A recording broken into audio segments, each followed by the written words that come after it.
नमस्कार बच्चों, कैसे हैं आप सब लोग। मैं गौरव वैष्णव आप सभी का स्वागत करता हूं अनंत आईएएस कोचिंग के इस ऑफिशियल यूट्यूब चैनल पर। बच्चों, आज की कक्षा में हम चर्चा करेंगे आर्टिकल 21 के बारे में। इससे रिलेटेड जितनी भी टर्म्स हैं उसके बारे में चर्चा करेंगे और इससे रिलेटेड जितने भी केसेस हुए हैं उन सभी मामलों के बारे में आज चर्चा करेंगे। आप सभी जानते हैं कि आर्टिकल 21 हमारे देश के संविधान का ऐसा अनुच्छेद है जिसकी व्याख्या में बार बार परिवर्तन होता रहा है, और क्यों परिवर्तन हुआ है इसके बारे में भी हम चर्चा करेंगे। देखिए दोस्तों, कोई भी देश हो, किसी भी देश का संविधान हो, उसके संविधान को लंबा चलना होता है, और यदि संविधान को लंबा चलना होता है उसमें फ्लेक्सिबिलिटी भी बहुत जरूरी होती है। आर्टिकल 21 एक ऐसा अनुच्छेद है जिसकी व्याख्या में सबसे ज्यादा बार परिवर्तन हुआ है। भारतीय संविधान पिछले 75 वर्षों से भारतीयों को न्याय प्रदान करता चला आ रहा है, क्योंकि बदलते वक्त में लोगों की जरूरतें, सोचने का तरीका और अर्थ उद्देश्य बदलते हैं, इसलिए अनुच्छेद 21 का अर्थ और उद्देश्य भी समय समय पर बदलता रहा है।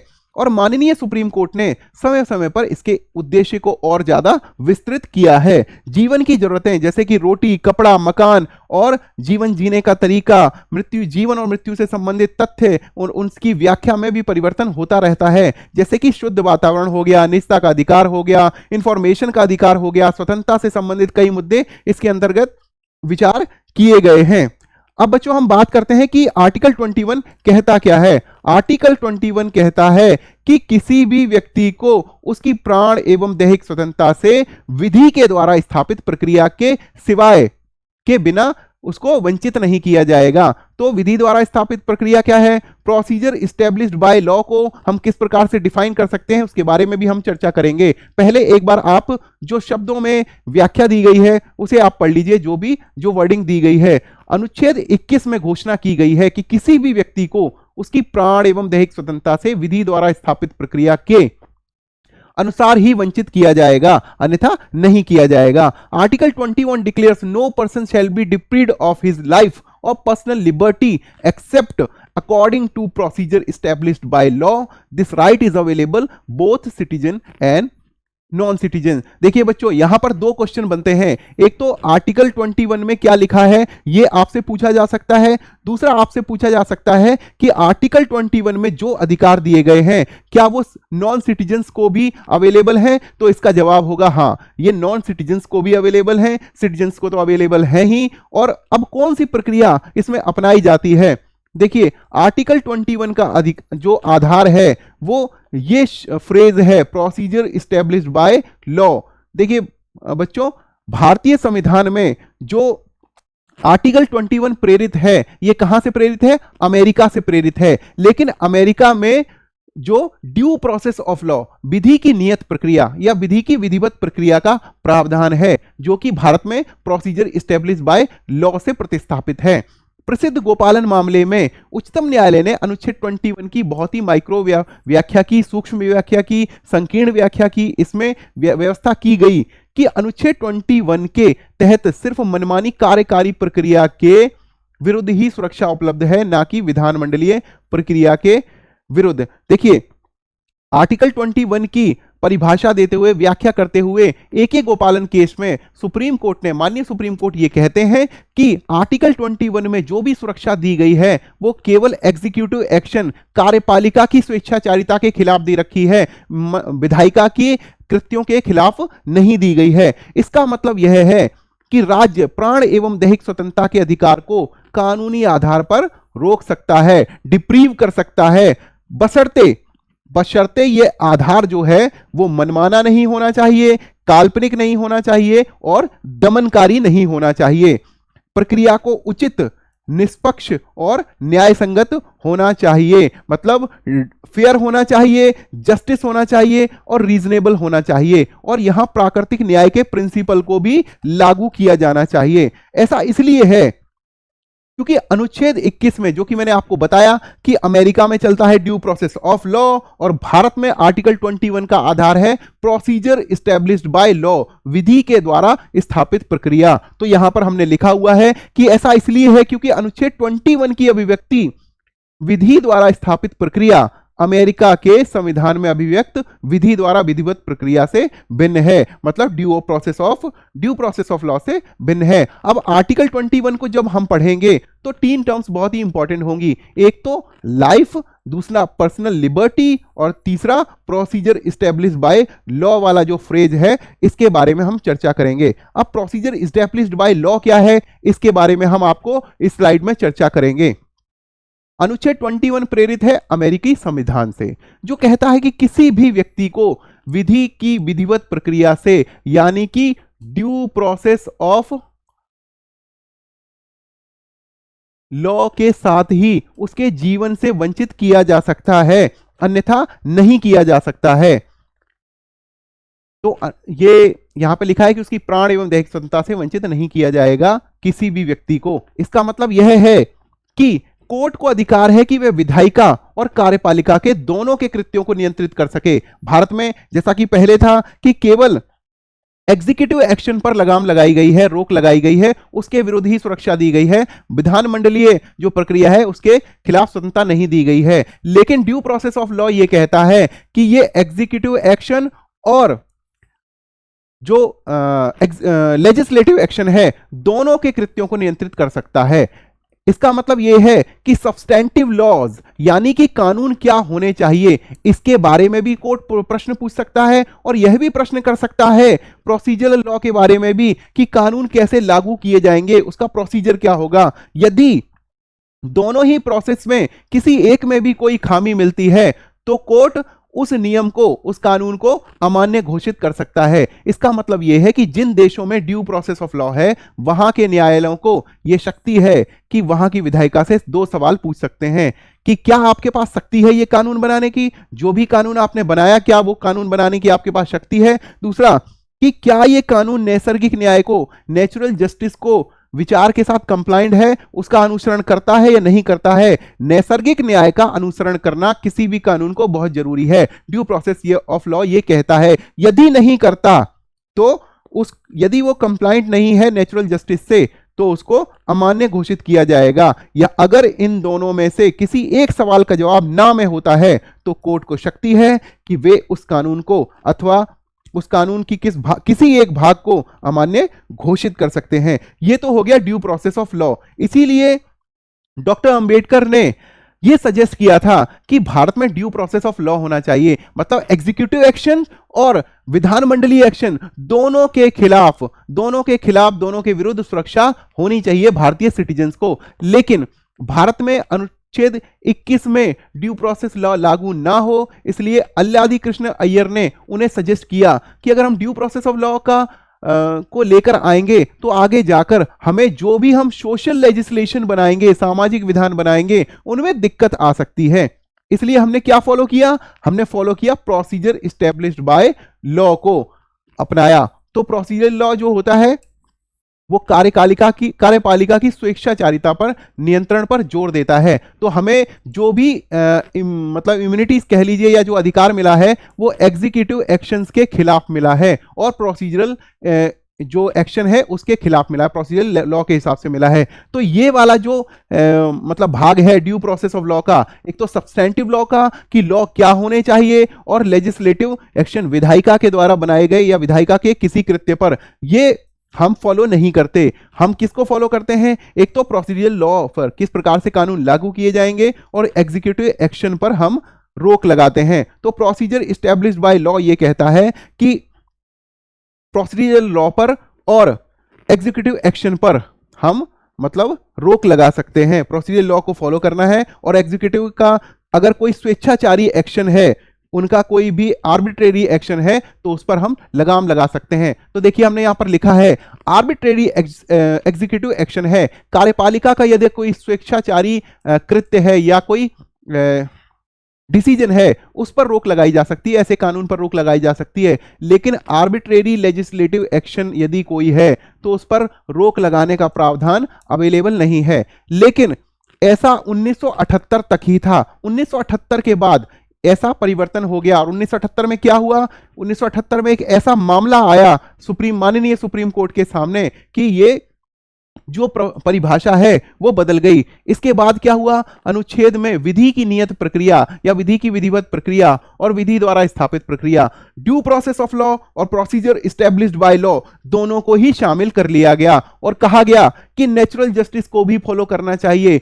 फेयर, जस्ट और रीजनेबल, यानी कि जो प्रिंसिपल ऑफ रीजनेबल है वो भी इसमें शामिल किया जाना चाहिए। तो 1950 में जब ए.के. गोपालन केस आया और ए.के. गोपालन को प्रिवेंटिव डिटेंशन के तहत कोर्ट कानून के तहत उसको डिटेंशन किया गया था, तो ए.के. गोपालन केस में ए.के. गोपालन ने कहा कि मेरी जो भी डिटेंशन है ये मेरी पर्सनल लिबर्टी का उल्लंघन करती है। तो तब सरकार ने क्या कहा, तब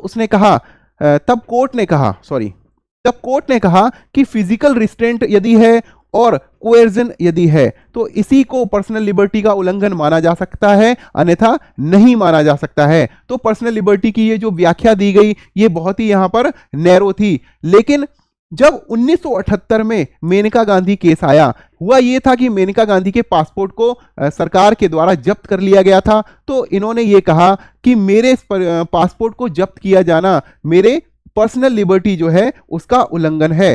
तब पर्सनल लिबर्टी की एक वाइड व्याख्या, एक बड़ी व्याख्या उभरकर निकलकर सामने आई। 1950 में ए.के. गोपालन केस का मैंने आपको बता दिया, ये versus state of Madras case था। इसमें फिजिकल रिस्ट्रेंट और कोएजन को ही आपकी फिजिकल लिबर्टी के उल्लंघन का आधार माना गया। लेकिन 1978 में जब मेनका गांधी केस आया यूनियन ऑफ इंडिया के खिलाफ, तो इसमें जो हमारा प्रोसीजर इस्टेब्लिश्ड बाय लॉ है इसके साथ में ड्यू प्रोसेस ऑफ लॉ को भी शामिल कर लिया गया कुछ हद तक, और बहुत सारी जो आयाम है, बहुत सारे डायमेंशन जोड़ दिए गए पर्सनल लिबर्टी और लाइफ के मामले में। मेनका गांधी बनाम भारत संघ भारत के सर्वोच्च न्यायालय का एक ऐतिहासिक निर्णय था, जिसमें न्यायालय ने भारतीय संविधान के अनुच्छेद 21 की व्याख्या को महत्वपूर्ण रूप से विस्तारित किया। इसने ए.के. गोपालन बनाम मद्रास राज्य के मामले को खारिज कर दिया, जिसमें मौलिक अधिकारों की विशिष्टता, मतलब ये बोला गया था कि जो पर्सनल लिबर्टी है वो कुछ स्पेसिफिक कॉन्टेक्स्ट में ही है, मतलब उसका बिल्कुल ही एक नैरो डेफिनेशन थी, अधिकारों की विशिष्टता निहित थी। कि कहने का मतलब यह है कि यदि आपका पर्सनल रिस्ट्रेंट है और आपका कोएर्जन है, फिजिकल रिस्ट्रेंट प्लस कोएर्जन है, तभी इसको लागू किया जा सकता है, तभी इस सुरक्षा को आपको दिया जा सकता है। संविधान के अनुच्छेद 14, 19 और 21, जिसको बोला गया गोल्डन ट्रायंगल, स्वर्ण त्रिभुज के रूप में जाना गया है, तो इसको स्थापित किया गया। कोर्ट ने, माननीय सुप्रीम कोर्ट ने कहा कि अनुच्छेद 14, अनुच्छेद 19 और अनुच्छेद 21 के गोल्डन ट्रायंगल को स्थापित किया गया। आर्टिकल 21 के बारे में कहा गया कि किसी व्यक्ति को व्यक्तिगत स्वतंत्रता से, पर्सनल लिबर्टी से वंचित करने वाले कानून को उनमें से किसी का भी उल्लंघन नहीं करना चाहिए। किसका उल्लंघन नहीं करना चाहिए? जो प्रिंसिपल ऑफ रीजनेबल है, क्या होना चाहिए? ये जो कानून होना चाहिए फेयर होना चाहिए, जस्ट होना चाहिए और रीजनेबल होना चाहिए। फेयर, जस्ट और रीजनेबल होना चाहिए। यदि इनमें से किसी एक चीज का उल्लंघन कोई सा भी कानून करता है तो सुप्रीम कोर्ट या जो न्यायालय है उसको अमान्य घोषित कर सकता है। ठीक है, वंचित करने वाले कानून को उनमें से किसी का भी उल्लंघन नहीं करना चाहिए। एक बार फिर ए.के. गोपालन के मामले को खारिज करते हुए न्यायालय ने इस मामले में माना कि संविधान के अनुच्छेद 21 के तहत ये एक प्रक्रिया मनमानी, अनुचित और दमनकारी या अनुचित नहीं हो सकती है। इस निर्णय का भारतीय संवैधानिक कानूनों पर महत्वपूर्ण प्रभाव पड़ा और इससे वह क्षण बताया गया, ये एक ऐसा टाइम था जिसके बाद भारत के बहुत सारे कानूनों के जो व्याख्या है वो बदल गई, जब भारत के सर्वोच्च न्यायालय ने 3 दशकों से चली आ रही औपचारिकतावादी व्याख्या को खारिज कर दिया तथा एक नए मार्ग का उद्घाटन किया। कौन से नए मार्ग का उद्घाटन किया? ये हो गया एक ट्रायंगल बनाया गया जिसमें 14, 19 और 21 के जो एक समायोजित रूप को शामिल किया गया। इस निर्णय, इससे क्या हुआ कि एक नए मार्ग का उद्घाटन हुआ जहां से न्यायालय राज्य के विरुद्ध व्यक्तियों के अधिकारों को सीमित या संकुचित करने के बजाय उनका विस्तार करेंगे। कौन कौन से आधार रहेंगे वो आधार रहेंगे जस्ट, फेयर और रीजनेबल। ये प्रिंसिपल ऑफ रीजनेबल का समर्थन करता है और 14, 21 और 19 के गोल्डन ट्रायंगल का ही समर्थन करता है। अब हम बात करेंगे पर्सनल लिबर्टी की, हमने बात कर ली, अब हम बात करेंगे लाइफ की। तो लाइफ का कॉन्टेक्स्ट केवल ये नहीं है कि आपकी फिजिकली जो आपके का जीवन है, जो आपके प्राण है, उससे संबंधित नहीं है। ये संबंधित है राइट टू हेल्थ से, राइट टू लाइफ से, राइट टू गुड एनवायरनमेंट से, राइट टू लिवलीहुड से, राइट टू एजुकेशन से, राइट टू इंफॉर्मेशन से, राइट टू डिग्निटी से, ठीक है, और राइट टू प्राइवेसी से भी। या आप लिख सकते हैं प्राइवेसी के पुट्टास्वामी मामले में राइट टू प्राइवेसी भी, निजता का अधिकार भी मिला। तो ये स्वास्थ्य का अधिकार, जीवन का अधिकार, अच्छे वातावरण का अधिकार, जीविका का अधिकार, शिक्षा का अधिकार, इंफॉर्मेशन का अधिकार और आपकी जो आपका डिग्निटी यानी मतलब आपका जो भी आपका सम्मान है, जो आपकी आत्मसम्मान है, उसकी भी रक्षा, और प्राइवेसी आपकी निजता का भी उल्लंघन ना हो। तो ये सभी लाइफ की, आपके जीवन की बहुत सारी डायमेंशंस जो हैं वो उससे खुल गई।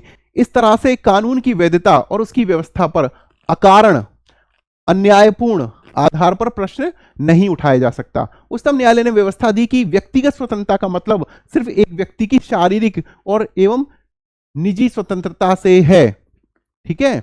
और लेकिन मेनका ये आपको बोला गया पहले ए.के. गोपालन मामले में कि एक तो फिजिकल रिस्ट्रेंट और दूसरा कोएर्जन, ये ए.के. गोपालन मामले में कहा गया था। लेकिन मेनका मामले 1978 में उच्चतम न्यायालय ने अनुच्छेद 21 के तहत गोपालन मामले में फैसले को पलट दिया। अतः न्यायालय ने व्यवस्था दी कि प्राण और दैहिक स्वतंत्रता को उचित एवं न्यायपूर्ण मामले के आधार पर ही रोका जा सकता है। मतलब कि कोई भी नियम हो, कोई भी कानून हो, वो फेयर होना चाहिए, जस्ट होना चाहिए, रीजनेबल होना चाहिए। इसके प्रभाव में अनुच्छेद 21 के तहत सुरक्षा केवल मनमानी कार्य क्रिया के तहत ही नहीं, मतलब एक आर्बिट्रेरी एग्जीक्यूटिव एक्शन के तहत ही नहीं मिली, विधानमंडलीय जो एक्शन है यानी जो लेजिस्लेटिव एक्शन है उसके विरुद्ध भी सुरक्षा मिल गई। तो इसमें कई प्रकार की सुरक्षा आ गई, जैसे प्राण के अधिकार को शारीरिक बंधनों से नहीं बांधा गया, बल्कि इसमें मानवीय सम्मान, मतलब उसकी डिग्निटी होनी चाहिए, प्राइवेसी होनी चाहिए, उसे इंफॉर्मेशन होनी चाहिए, उसको राइट टू लिवलीहुड होनी चाहिए, इससे जुड़े अन्य पहलुओं को भी रखा गया। अब हम बात करते हैं कि कौन कौन से मुद्दों को आर्टिकल 21 के फोल्ड में लेकर आया गया। उच्चतम न्यायालय ने मेनका मामले में अपने फैसले को दोबारा स्थापित किया और इसमें अनुच्छेद 21 के भाग के रूप में निम्नलिखित अधिकारों की घोषणा की। अब कौन कौन से अधिकार हैं वो? एक तो मानवीय प्रतिष्ठा के साथ जीवन जीने का अधिकार, ये मतलब आपकी डिग्निटी का अधिकार हो गया। उसके बाद स्वच्छ पर्यावरण, अच्छे एनवायरनमेंट का अधिकार हो गया। प्रदूषण रहित जल का अधिकार, वायु में जीने, प्रदूषण रहित वायु में जीने का अधिकार, हानिकारक उद्योगों के विरुद्ध सुरक्षा मिली। जीवन रक्षा का अधिकार, मतलब यदि कोई व्यक्ति आपके जीवन पर हमला करता है, यदि आपकी प्राण एवं दैहिक स्वतंत्रता से आपको वंचित करना चाहता है, तो आपको अपनी सुरक्षा करने का अधिकार है, आत्मरक्षा करने का अधिकार है। राइट टू प्राइवेसी हो गया, के पुट्टास्वामी मामला 2017 में। आश्रय का अधिकार, आपको आश्रय का अधिकार मिलता है अगर आपको रहने का अधिकार नहीं है, जैसे कि प्रधानमंत्री आवास योजना इसी का, आश्रय के अधिकार का ही एक डायमेंशन है। ये स्कीम जो है वो इसका ही डायमेंशन है। और इससे फिर बहुत सारे जो डीपीएसपी प्रिंसिपल हैं, आर्टिकल 21 बहुत सारे डीपीएसपी प्रिंसिपल को भी सपोर्ट करता है।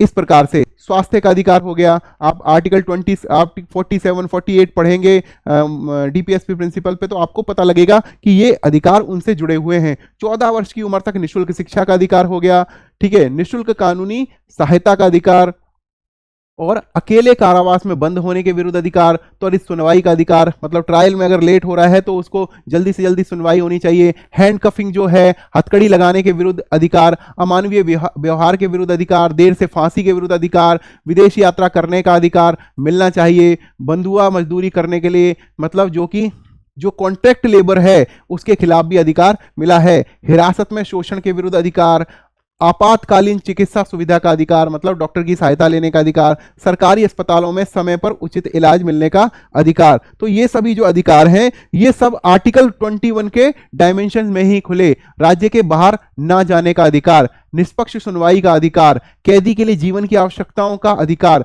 महिलाओं के साथ आदर और सम्मानपूर्वक व्यवहार करने का अधिकार, सार्वजनिक फांसी के विरुद्ध अधिकार, पहाड़ी क्षेत्रों के मार्ग का अधिकार, सूचना का अधिकार, राइट टू इंफॉर्मेशन, प्रतिष्ठा का अधिकार, राइट टू डिग्निटी, दोष सिद्धि वाले न्यायालय आदेश से संबंधित अपील का अधिकार, ठीक है। और उसके बाद ये एक लास्ट स्लाइड है जो कि कहती है पारिवारिक पेंशन का अधिकार, सामाजिक एवं आर्थिक न्याय एवं सशक्तिकरण का अधिकार, बार केटर्स के विरुद्ध अधिकार, जीवन बीमा पॉलिसी के विनियोग का अधिकार, शयन का अधिकार, सोने का अधिकार, और शोर प्रदूषण से मुक्ति का अधिकार, धारणीय विकास का अधिकार, अवसर का अधिकार, सभ्य अंत्येष्टि दाह संस्कार का अधिकार, अपनी पसंद के व्यक्ति से शादी करने का अधिकार और गरिमा के साथ मरने का अधिकार। देखिए सतवंत सिंह सहानी बनाम डॉक्टर राम रत्नम सहायक पासपोर्ट अधिकारी में ये इस मामले में बात की गई विदेश यात्रा के अधिकार के बारे में।